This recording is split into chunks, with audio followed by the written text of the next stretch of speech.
বাড়ির নির্মাণ কাজ চলছিল। বাড়ির লোকজনের আনাগোনা থাকায় প্রায় ২৯ লাখ টাকার স্বর্ণালংকার মাটির নিচে লুকিয়ে রেখেছিলেন গৃহকর্ত্রী। কিন্তু টাইলস বসানোর সময় মাটি খুঁড়তেই বেরিয়ে আসে সেই কৌটা। কৌশলে সেটি নিয়ে পালিয়ে যান দুই টাইলস মিস্ত্রি। পুরো ঘটনায় ধরা পড়ে বাড়ির সিসিটিভি ক্যামেরায়। মেহেরপুরের গাংনী উপজেলার মুন্দা মাঝের গ্রামে গেল রোববার এই ঘটনা ঘটেছে। ভুক্তভোগী নার্গিস বানুর দাবি, ছেলের পাঠানো টাকায় বাড়ির নির্মাণ কাজ চলছিল। নিরাপত্তার কারণে নিজের ও দুই মেয়ের প্রায় ১১ ভরি ১৪ আনা স্বর্ণালংকার, যার দাম প্রায় ২৯ লাখ টাকা, সেটি উঠানে সিঁড়ির পাশে মাটির নিচে পুঁতে রাখেন। এদিকে কাজ শেষে মিস্ত্রিরা চলে যাওয়ার পর স্বর্ণালংকার না পেয়ে সিসিটিভি ফুটেজে দুই মিস্ত্রির কাণ্ড ধরা পড়ে। পরে সোমবার পুলিশের অভিযানে একজনকে গ্রেপ্তার করা হয়।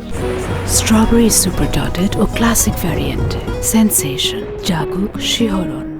পরে তার দেওয়া তথ্যের ভিত্তিতে কুষ্টিয়া ও ঝিনাইদহে অভিযান চালিয়ে চুরি হওয়া অধিকাংশ স্বর্ণালংকার উদ্ধার করেছে পুলিশ।